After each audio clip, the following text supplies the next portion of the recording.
بسم اللہ الرحمن الرحیم نحمدہ ونصلی علی رسولہ الکریم۔ میرے عزیز پیارے بھائیو بزرگوں، ایک سوال ہے ارم خان میرٹھ سے۔ سوال بڑا اہم ہے۔ ان کا سوال یہ ہے کہ اگر کوئی شخص قضا نماز ادا کرنا چاہے، چھٹی ہوئی نمازیں ادا کرنا چاہے تو کس اعتبار سے ادا کریں گے؟ پہلے وہ نمازی نہیں تھا، اب نمازوں کا شوق ہو گیا اور پچھلی کچھ نمازیں، کچھ سالوں کی نمازیں اس کی چھٹ گئیں، تو اب ان کو پڑھنے کی کیا ترتیب ہے؟ کس وقت میں پڑھنی چاہیے اور کیسے پڑھنی چاہیے؟ اس کا سوال بڑا اہم ہے ماشاءاللہ۔ تو جواب تھوڑا سا دھیان اور توجہ سے سنیں۔ اس کی بہت ساری ترتیبیں ہیں۔ سب سے پہلے ہمیں اپنی قضا نمازوں کو متعین کرنا ہے۔ ہمیں یہ دیکھنا ہے کہ ہماری قضا نمازیں 1 سال کی چھٹی ہیں، 2 سال کی چھٹی ہیں، کتنے دن کی ہماری نمازیں چھٹی ہیں۔ اگر ہم شمار کر سکتے ہیں تو بہت آسان طریقہ ہے۔ دنوں کے اعتبار سے، مہینوں کے اعتبار سے، سالوں کے اعتبار سے اگر ہم شمار کر لیں کہ ہماری اتنی نمازیں چھٹی ہیں فلاں فلاں وقت کی، تو بڑا آسان ہے۔ لیکن بعض مرتبہ ہمیں نمازوں کا شمار کرنا مشکل ہے، کئی سال کی نماز چھٹ چکی ہے، ہمارے یاد بھی نہیں، تو ہم ایک اندازہ کریں گے، غور و فکر کریں گے۔ مثال کے طور پر آپ کی 10 سال کی پوری نماز چھٹ گئی، تو ان 10 سالوں کی نماز پڑھنے کی ترتیب یہ ہے کہ آپ ہر نماز کے ساتھ ایک نماز پڑھیں۔ آسان طریقہ، ہر نماز کے ساتھ ایک نماز پڑھیں تو 5 وقت میں آپ کی 5 نمازیں ہو گئیں، 1 دن کی نماز ہو گئی۔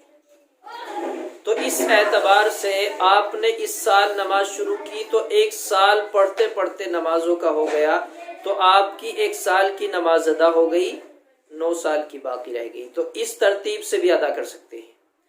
لیکن آپ کو خدشہ یہ ہے، ہر شخص کو خدشہ ہونا چاہیے کہ نہ جانے میری عمر کتنی باقی ہے، زندگی کے کتنے دن رہ گئے، اور چاہتے ہیں کہ جلد سے جلد ہماری نمازیں جو چھٹی ہوئی ہیں وہ پوری ادا ہو جائیں، تو آپ ایک وقت میں کئی نمازیں بھی پڑھ سکتے ہیں۔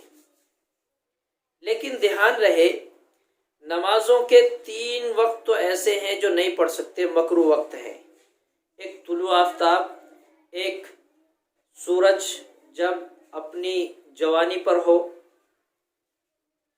دوپہر کے وقت، اور ایک غروب کے وقت۔ یہ 3 وقت ہیں مکروہ۔ ان کے علاوہ کسی بھی وقت ہم نمازوں کی قضا کر سکتے ہیں۔ ایک بات اور دھیان رکھیں کہ ہم عصر اور فجر کے بعد نماز نہ ادا کریں۔ نفلوں کی اجازت نہیں، فرضوں کی ہے، قضا کی، لیکن ادا نہ کرنے کی وجہ یہ ہے کہ اگر آپ نماز پڑھتے ہیں عصر اور فجر کے بعد تو دیکھنے والے لوگ یہ خیال کریں گے کہ اس کی نماز چھٹی ہوئی ہے اس لیے پڑھ رہا ہے۔ جب اللہ نے تمہاری پردہ دری کی ہے، پردہ پوشی کی ہے، اللہ نے تمہارے راز کو چھپایا ہے، تو تم بھی اپنا راز چھپا رہنے دو۔ کوشش یہ ہو حتی الامکان کہ ہماری جو چھٹی ہوئی نمازیں ہیں ہم چھپ چھپا کے پڑھیں، لوگوں کی نظر میں نہ آئے، لوگوں کو یہ خیال نہ ہو کہ اس کی اتنی ساری نمازیں چھٹی ہیں۔ یہ بھی ایک عیب ہے، نمازوں کا چھوڑنا عیب ہے، گناہ تو ہے لیکن عیب ہے، اللہ کی نظر میں عیب ہے، نبی علیہ السلام کی نظر میں عیب ہے، لوگوں کی نظر میں یہ عیب ہے کہ اس کی نمازیں چھٹی ہوئی ہیں۔ تو ان نمازوں کو چھپ کر پڑھنے کی زیادہ کوشش کرنی چاہیے۔ بہرکیف تو یہ اوقات ہے نمازوں کے پڑھنے کے۔ ایک ترتیب ہے صاحب ترتیب کی، اس کا ایک مسئلہ اہم ہے، میں اس کو علیحدہ سے انشاءاللہ کسی وقت میں بتلاؤں گا۔ اب تو قضائے عمری وقتاً فوقتاً کیسے ادا کرنی ہے یہ میں نے آپ حضرات کو بتلا دیا ہے۔ اس کے علاوہ اور بھی آپ کے ذہن میں کوئی سوال آئے اس کے تعلق سے کہ ہم نماز کس طرح ادا کریں، کون کون سی نماز کس کس وقت میں پڑھیں، تو اس کا بھی آپ اپنا ایک سوال کر سکتے ہیں، انشاءاللہ آپ کو جواب ضرور ملے گا۔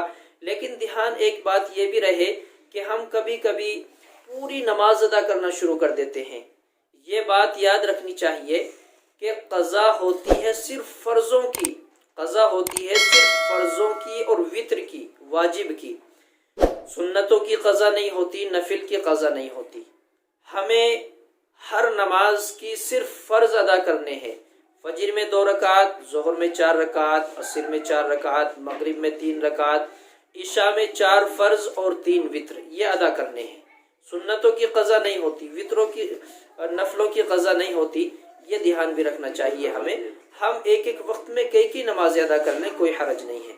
اللہ تبارک و تعالی صحیح سمجھ عطا فرمائے، عمل کی توفیق عطا فرمائے.